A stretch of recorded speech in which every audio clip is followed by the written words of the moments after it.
తీసుకోండి. ఆహా సూపర్. ఏంటండి? బిర్యానీ. ఓ సూపర్. ఏంటి మాటలా? టోటల్. ఓ మీరచ్చి మా బావలాగే ఉన్నారండి. అవే కళ్ళు, అదే ముక్కు, అదే బోసుమూతి, అదే పట్టుదల. నేను పెళ్ళంటూ చేసుకుంటే మా బావనే చేసుకోవాలనుకున్నానండి. మరే ఎందుకు మానేశావు? ఇప్పుడు లేడు. ఏమైపోయాడు? దొంగ సచ్చినోడు టాక్సీ డ్రైవర్ని మోసం చేసి డబ్బులు గుంచుతున్నాడని తీసుకెళ్లి జైల్లో పెట్టారు. ఆహా అలాగా, అయితే వస్తాను. ఎక్కడికండి? అంటే మీ బావని జైల్లో పెట్టారన్నావుగా, అదే టెన్షన్ గా ఉంది. వాడంటే దొంగ సచ్చినోడు, మీరు మంచి వాళ్ళేగా. ఉండనా అయితే ఇక్కడే సెటిల్ అయిపోతా, నీతోనే ఉండిపోతా. మరి మీ తమ్ముడు వస్తే? సార్ ఇదిగో సార్. ఏంటి లేట్ అయిందేంటి? వస్తుంటే దారిలో సీసా పగిలిపోయింది సార్, మళ్ళీ ఇంకోటి తెచ్చాను. ఎలా పగిలిపోయింది? జాగ్రత్తగా తెద్దాం జేబులో పెడితే ఇలా జారిపోయింది సార్. అబ్బా నువ్వు చాలా మేధావిరా, మీ బ్రదర్ చాలా తెలివైనడు. సార్ మీరు మాత్రం మొహమాట పడకుండా రాత్రికి ఎక్కడే పడుకోవాలి. రాత్రి ఎక్కడే పడుకోవాలా? ఓకే, మరి నువ్వు ఎక్కడ పడుకుంటావు? నేను అయితే ఓ పని చేయి, నువ్వేం చేస్తావంటే బయట పడుకో, తెల్లవారేసరికి నన్ను లేపకూడదు సుమా. 10 గంటలకి రా. మాటలు చూస్తుంటే ఏదో తేడా ఉంది. ఓ గంట కనిపెట్టి ఈ సంగతి చూడాలి.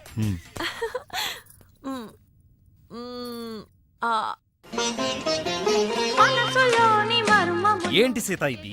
వచ్చిన దగ్గర నుంచి ఇలా ఉపవాసం జాగారం చేస్తే ఎలాగా? అదెవరో నన్ను పెళ్ళాడతానంటే మీ కోపం నా మీద.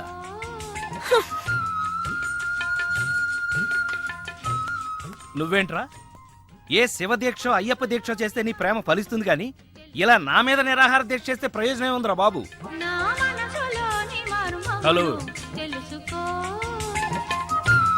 హలో, విన్నావా? ఎప్పుడో మర్చిపోయిన త్యాగరాయ కృతిని మళ్ళీ కేవి మహాదేవన్ గారు ట్యూన్ చేస్తే ఫ్రెష్ గా ఉంది. మనసు కూడా అంతేరా. ఆ బ్యాంకాక్ పిల్లని మర్చిపోయి ఇంకెవరినన్నా ఫ్రెష్ గా ప్రేమించు. కరెక్ట్ గా చెప్పారు. ఇలాగే నా ఫ్రెండ్ ఒకడు మిథున్ చక్రవర్తి అని అప్పజయ్ అనే అమ్మాయిని ప్రేమిస్తే పెళ్లి చేసుకోమంటే పిచ్చ కండిషన్స్ పెట్టిందని, ఇదిగో నీలా ఫీల్ అవ్వకుండా ఆ ఇంట్లో పని మనిషితోనే లేచిపోయాడు. చీలే, ఎపిసోడ్ 10,000 ఇస్తున్నాం కదా అని ఏదో కథలు చెప్తావా? పడగా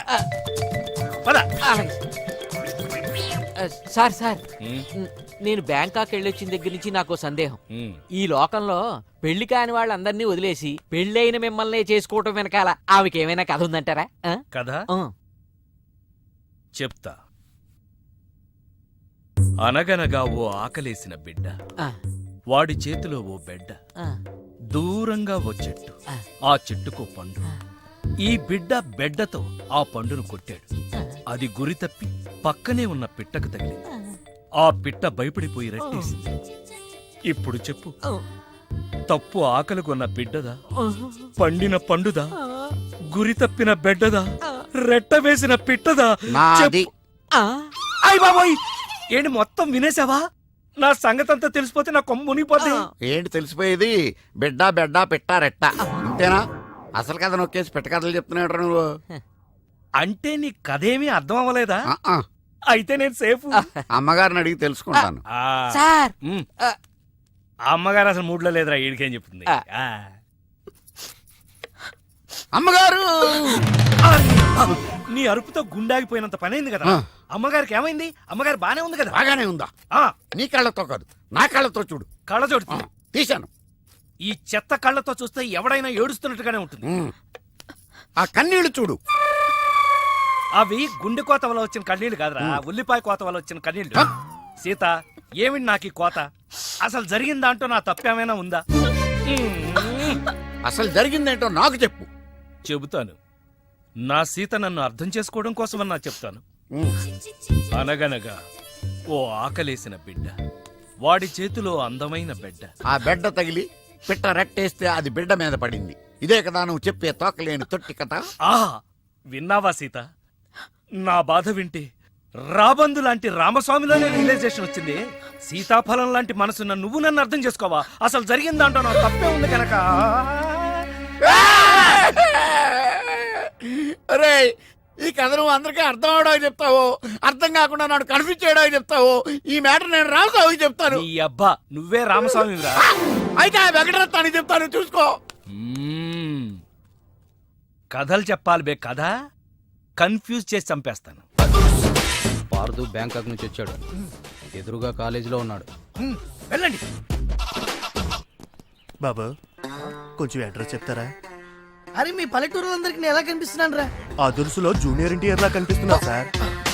ఏం కావాలి సార్ అడ్రస్ అబ్బో మళ్ళీ కొడతాడు. నాకు తెలీదు.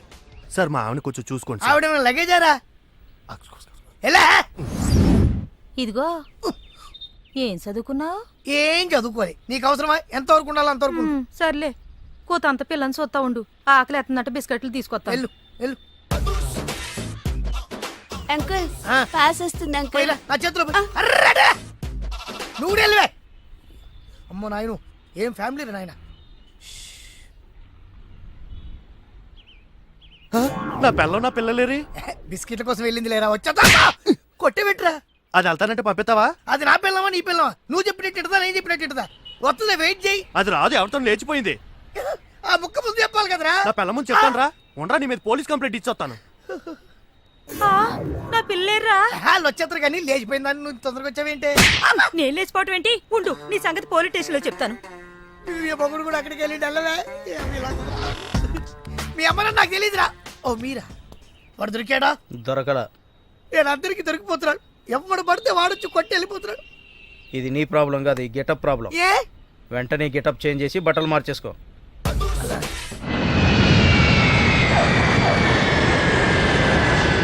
ఏమండోయ్, మీ రాశివారు ఇంతకాలం పడుతున్న బాధలు ఈ రోజుతో పోతాయా? కాదు, అలవాటైపోతాయి. సడన్ గా అదృష్ట దేవత మీ తలుపు తడుతుంది. ఆ, అదిగో. ఎవరమ్మా అదృష్ట దేవత? కాదు, పాదు లవ్ చేసిన మీనాక్షిని. బాబు, నీ బ్యాంకాక్ అదృష్టం తలుపు తట్టింది. అదృష్టం ఓసారే తలుపు తట్టుద్ది, కానీ దురదృష్టం తీసేదాకా కొట్టుద్ది. నన్ను క్షమించు పార్థు. నీ ప్రేమ కోసం అన్ని వదులుకుని కట్టుబట్టలతో వచ్చేసాను. మరి ఆ లగేజ్ ఏంటమ్మా? ఇవి కట్టుబట్టలే. మరి ఏం వదిలేసి వచ్చినట్టు? సిగ్గు శరం. నువ్వు కాదంటే వచ్చిన ఫ్లైట్ కి తిరిగి వెళ్ళిపోతాను. లోపలికి రామ్మా. మీ మనసు బంగారమని మా అత్త ముందే చెప్పింది. అత్త? మల్లీశ్వరి. సరే సరే, డ్రాప్ అయిపోయిన మ్యాటర్లు, బీపీ పెరిగే పేర్లు మర్చిపో. సరే, ఆవిడ అక్కడే వదిలేసి వచ్చావు కదా? వదిలేసా. మీ అబ్బాయి కోసం నేను ఆవిడని వదిలేసి వస్తే ఆవిడ గారేమో మీ వారి కోసం నన్ను వదిలేసి వచ్చింది. వచ్చేసిందా? స్వాతికా అంటే వెల్కమ్. ఏమిటిలా చెప్పా పెట్టకుండా? వెళ్ళకిలా పడుకుంటే సీలింగు, బోర్లా పడుకుంటే మీ వారి స్మైలింగ్ కనిపించి వచ్చేసా. ఏంటి గుమ్మంలోనే? పదా, ఇది మనిల్లే. నారాయణ అసలు చెప్పు. నిన్నిక్కడికి ఎవరు రమ్మన్నారు? బావా. ఓ, నీకో బావ కూడా ఉన్నాడా? బావంటే మీ ఆయనక్క. మా ఆయన? కొంచెం దూరం తిరుగుతావా? ఏమండి? విడాకుల కేసు ఉందని హైదరాబాద్ వెళ్ళారమ్మా. హైదరాబాదా? 2 రోజుల్లో వచ్చేస్తానారమ్మా. ఏంటి కొత్త అలవాటు? ఎప్పుడు నాకు చెప్పకుండా వెళ్ళరే? బావ మనసు ఇప్పుడు అర్థమైంది. నీకు విడాకులు ఇవ్వాలని డిసైడ్ అయ్యి విడాకుల కేసు వంకతో హైదరాబాద్ కి వెళ్ళాడు. ముందు ఫోన్ చేయి. ఎంగేజ్ అమ్మా. ఇలా ఇవ్వు. ఆయన యంగ్ ఏజ్ అంటావేంటి? మాది మిడిల్ ఏజ్. ఏజ్ కాదు, ఫోన్ ఎంగేజ్.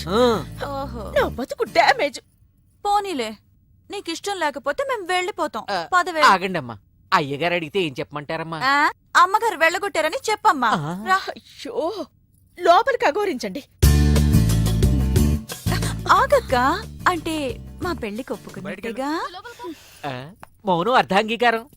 అంటే నే అర్ధాంగిగా ఉండడానికి మౌనంగా అంగీకరించావా? చూడమ్మా, అర్ధాంగీకారం అంటే అర్ధాంగిగా ఉండమని అంగీకరించినట్టు కాదు, సగమే అంగీకరించినట్టు. నువ్వు సగం అంగీకరిస్తే చాలక్క, మిగతా సగం నేను అంగీకరిస్తా. అబ్బా, ముందు ఆయనకి లైన్ కలుపురా. స్విచ్ ఆఫ్ వస్తోందమ్మా. కోర్టులో ఉండి స్విచ్ ఆఫ్ చేసుంటారక్క. అయ్యో, నిజం చెప్పు. నువ్వు గనక నిజం చెప్పావంటే కోర్టు వారు నీకు శిక్ష తగ్గిస్తారు. ఆలయంలో విగ్రహం ఎందుకు దొంగిలించావు? పూజ చేసుకోవడం కోసం అయ్యా. That's all.